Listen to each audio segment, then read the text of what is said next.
ያው አባት ማለት ክብር አለው። ስንት ነገር አለ።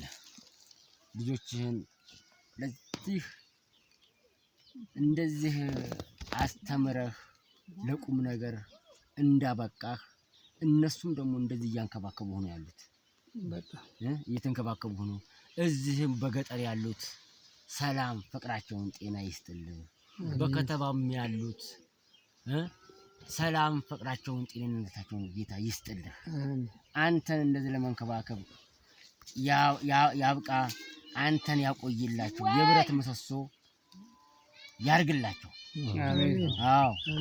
አዎ እንደው ሰላም ወጥተው ሰላም የሚገቡ ከአመት አመትን እድገት የሚያገኙ በእድገት ላይ የሚያገኙ ጌታ ያርግልህ። አምላክህ ይጠብቃቸው።